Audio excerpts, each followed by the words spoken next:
dirugikan? Iyalah, saya merasa dirugikan. Saya mau keluar gak nyaman. Oke. Mau kerja bisa, kerja gak bisa.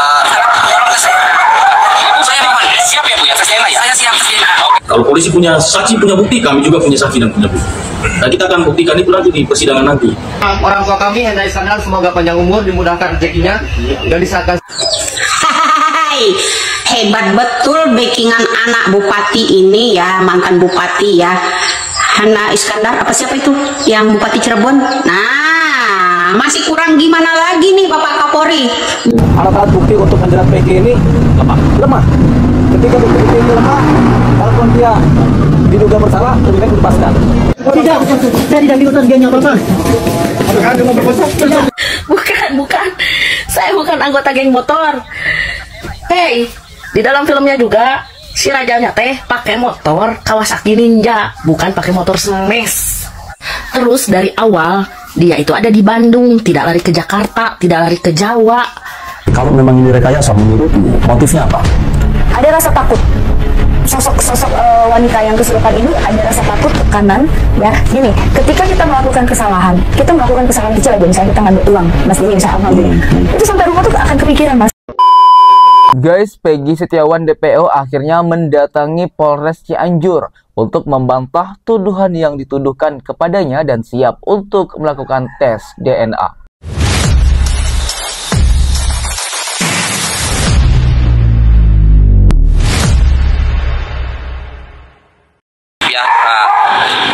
Peggy, ini kamu kan tahu betul ya tentang kasus Tina ini ya?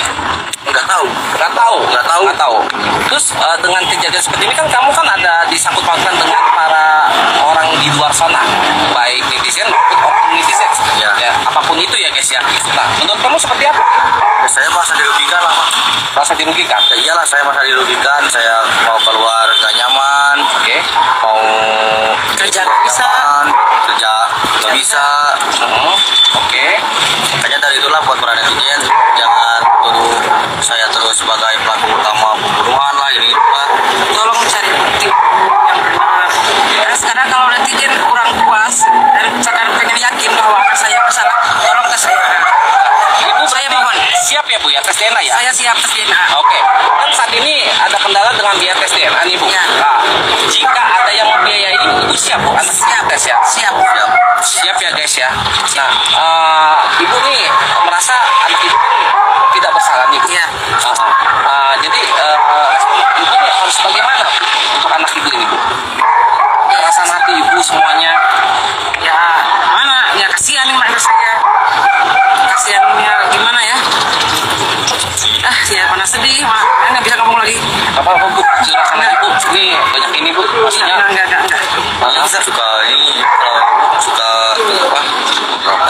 Ngetop ya. Oke. Dengan Bapak sendiri bagaimana jadinya Pak? Dengan kejadian ini Pak? Kejadian ini ada hikmahnya, jangan asal orang yang nggak ada bukti. Mudah-mudahan cepat beres aja lah. Ya guys, jadi Peggy Setiawan bersama kedua orang tuanya mendatangi Polres Cianjur untuk membantah tuduhan yang dilakukan atau dituduhkan kepada mereka. Dan juga di sini orang tua dari Peggy Setiawan diwawancarai oleh media dan mereka menanggapi bahwasanya memang anaknya bukan pelaku pembunuhan dari kasus Vina Cirebon tersebut. Dan juga mereka mengaku siap untuk dilakukan tes DNA seperti itu. Di sini Peggy Setiawan merasa banyak yang dirugikan dari berita ini. Dia jadi takut keluar rumah dan banyak yang mungkin mencemooh dan juga menghujat dan lain sebagainya. Untuk itu dia mendatangi Polres Cianjur dan siap untuk melakukan tes DNA kalau memang itu diperlukan seperti itu. Ya guys, setelah itu juga warganet ini menemukan video lawas Peggy Setiawan bersama gengnya dan mengatakan Peggy ini adalah pelaku yang asli dan merupakan mantan anak wakil bupati. Orang tua kami Hendra Iskandar, semoga panjang umur, dimudahkan rezekinya, dan disahkan. Hebat betul backingan anak bupati ini ya, mantan bupati ya, Hendra Iskandar. Apa siapa itu yang bupati Cirebon?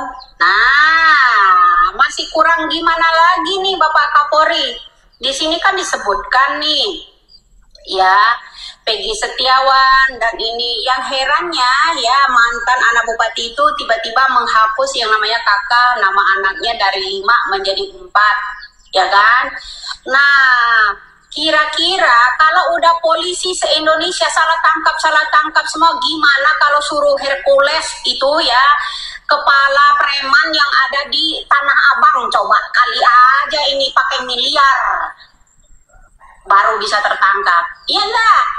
Hotman Paris aja nggak bisa nangkap, Kapolri aja anak buahnya nggak bisa nangkap, salah tangkap yang ditangkap tersangkanya mantan anak bupati, ya anak mantan bupati yang ditangkap kuli bangunan. Kenapa yang selalu kuli bangunan yang dikorbankan Pak Jokowi? Masa dari pemerintahan Bapak Jokowi 2016 lalu kasus ini nggak kelar-kelar? Orang yang ditangkap-tangkapin orang lemah. Sementara itu jelas itu ya di Instagramnya itu belum sempat menghapus. Sekarang ini udah dihapus, tapi keburu udah di-download semua sama netizen. Jadi sebenarnya kasus ini untuk mengalihkan isu apa sih gitu. Ya guys, jadi warganet ini mengatakan bahwasanya pelaku yang asli itu adalah anak dari mantan wakil bupati, bukan kuli bangunan. Kenapa yang melakukan anak dari mantan wakil bupati, tetapi yang dijerat atau ditahan, yang dikorbankan adalah kuli bangunan seperti itu. Dan dia juga meminta kepada Pak Jokowi bagaimana ini kasus salah tangkap ini seperti itu. Makanya ibu-ibu ini itu kayak menyayangkan kenapa polisi di Indonesia ini kalau begini terus, salah tangkap terus, ya banyak jadi korban seperti itu.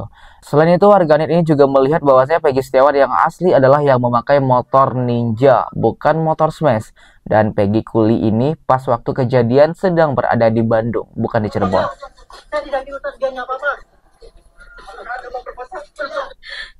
Bukan. Saya bukan anggota geng motor. Hey, di dalam filmnya juga si rajanya teh pakai motor Kawasaki Ninja, bukan pakai motor Smash. Terus dari awal dia itu ada di Bandung, tidak lari ke Jakarta, tidak lari ke Jawa. Dia itu di Bandung dari 2014, 15, 16, 17, 18 itu tidak kemana-mana, kerjanya di Bandung. Ketika motornya diambil pun masih di Bandung, tidak kemana-mana. Bayang gak sih sesusah itu nyarinya? Di Bandung aja kok dia gak kemana-mana. Ya guys, warga ini mengatakan bahwasanya Peggy yang sudah ditangkap ini, Peggy Kuli Bangun itu berada di Bandung. Bahkan saat kejadian pun juga dia lagi di Bandung gitu. Jadi tidak mungkin rasanya jika dia yang merupakan pelaku pembunuhan Vina. Dan juga selain itu ada yang menguatkan guys bahwa Peggy Setiawan Kuli ini bukanlah pelaku sesungguhnya. Kang Deddy Mulyadi menghadirkan saksi yang mana seorang pemilik proyek yang membenarkan Peggy Setiawan bekerja di tempatnya saat kejadian di tahun 2016. Ini Peggy, ini benar kerja di sini? Betul, pernah kerja di sini. Pernah benar ya? Peggy Setiawan yang kerja di sini kan ditangkap. Ya. Kalau Bapak melihatnya, ya, pada saat 2016 kan kerja di sini. Itu menurut Bapak itu benar nggak? Takut salah, ya takut salah. Ya. Tapi yang jelas sih kalau 2016 benar kerja di sini ya. Cuman kalau untuk disuruh saya menduga yang maksud kira-kira itu salah enggaknya saya nggak berani ngomong. Iya. Ya. Gitu. Tapi kalau mereka pernah kerja di sini. Iya. Kan Bapak punya apa sih namanya penilaian ya, punya feeling ya. Mereka semua kan mengatakan saksi-saksinya ya kayak Bondol, kayak Ibnu, kayak Robi kan pada saat kejadian itu lagi berada di sini kan gitu. Nah, artinya memang Bapak pastikan benar-benar memang ada pekerjaan di sini betul ya. Paling hanya itu Pak ya yang bisa Bapak. Ya guys, jadi kesaksian dari pemilik proyek ini dia meyakinkan dan membenarkan bahwasanya saat kejadian 2016 juga itu si Peggy Setiawan yang Kuli itu sedang bekerja di tempatnya. Jadi itu yang dia bisa berikan informasi dan dia yakinkan kepada masyarakat Indonesia bahwasanya memang Peggy yang ditangkap itu dianggapnya itu salah tangkap, bukan pelaku yang asli, karena di saat kejadian pun dia sedang bekerja dengan bapak ini seperti itu. Dan juga guys, seorang lawyer ini mengatakan bahwasanya alat-alat bukti untuk menjerat Peggy ini lemah dan lebih baik untuk dilepaskan saja dan meminta untuk menutup perkara ini.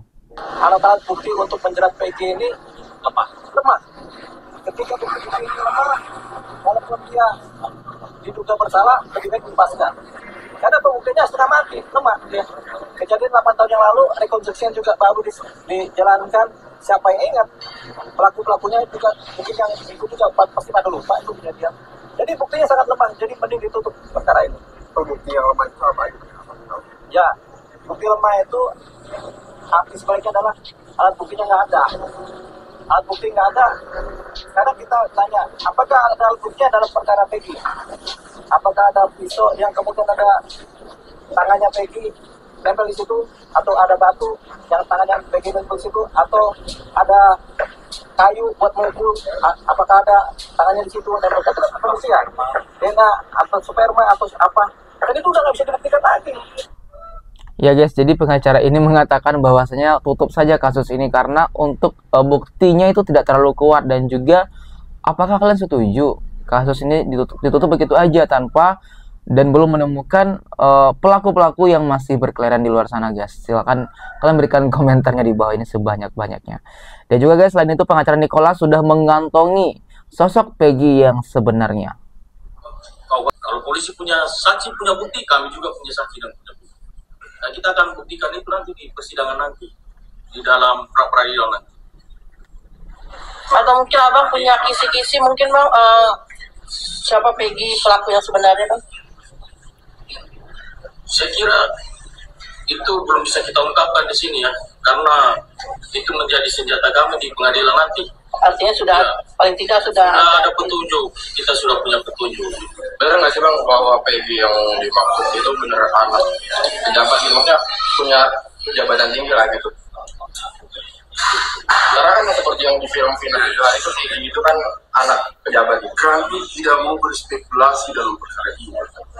Artinya silakan saja, kami mendukung siapa yang melakukan perbuatan dia harus bertanggung jawab. Apalagi perbuatan ini menurut kami adalah perbuatan yang sungguh tercela. Hanya kami menekankan jangan sampai penegakan hukum ini adalah salah orang. Silakan tangkap kalau DPO dikit, silakan tangkap. Tapi jangan sampai orang yang keliru yang ditangkap. Apalagi dengan tuntutan-tuntutan netizen. 8 tahun berjalan kok ini, bukan waktu kemarin sore. Tiba-tiba Peggy dilakukan penangkapan, lalu dilakukan penahanan. Yang 8 tahun yang lalu Peggy juga sudah didatangi. Kenapa nggak dilakukan penahanan? Kenapa nggak dilakukan proses hukum? Tapi ternyata enggak. Muncul filmnya, menjadi viral, kemudian dilakukan penangkapan dan penahanan. Dan kami yakini itu adalah salah. Ya guys, jadi pengacara ini sudah mengantongi sosok Peggy yang sebenarnya guys. Dan dia itu mengatakan kalau memang DPO itu benar melakukan atau seseorang sudah ditangkap ini itu benar pelaku aslinya, ya nggak apa-apa dihukum, ditangkap. Namun jangan sampai menangkap orang yang bukan melakukan perbuatan tersebut. Itu yang sangat disayangkan oleh beberapa pengacara ini guys. Dan juga selain itu Denny Darko melihat kasus kesurupan Vina Cirebon diduga rekayasa dan bohong. Kalau memang ini rekayasa, menurutmu motifnya apa? Ada rasa takut. Sosok wanita yang kesurupan ini ada rasa takut, tekanan, ya. Gini, ketika kita melakukan kesalahan kecil aja, misalnya kita ngambil uang, mas ini saya ambil, itu sampai rumah tuh akan kepikiran mas, bahkan akan dihancur tiba-tiba kita lagi kalau bukannya mas Didi kok ada di ini, itu mas, ya mau kita bersandiwara misalnya seperfect apapun ketemu mas ini pasti aku takut, apalagi ketika orang ini melihat langsung kejadian itu, apalagi dia yang menurut aku ya, apalagi dia menggiring orang itu ke sana, ya, dan juga untuk ya mungkin motifnya awalnya adalah memberikan pelajaran, hanya sebatas itu, tapi kebablasan, makanya dia ada rasa takutan yang luar biasa sehingga dia menceritakan seperti itu. Ya guys, jadi itulah beberapa pendapat dan juga reaction dari warganet dan juga public figure mengenai kasus Vina Cirebon. Lantas bagaimana tanggapan kalian melihat kasus Vina Cirebon yang sampai saat ini masih belum berhasil untuk diusut tuntas? Silahkan komentar dan tanggapannya di bawah ini. Kami dari YouTube Biasa TV mengucapkan terima kasih dan sampai jumpa.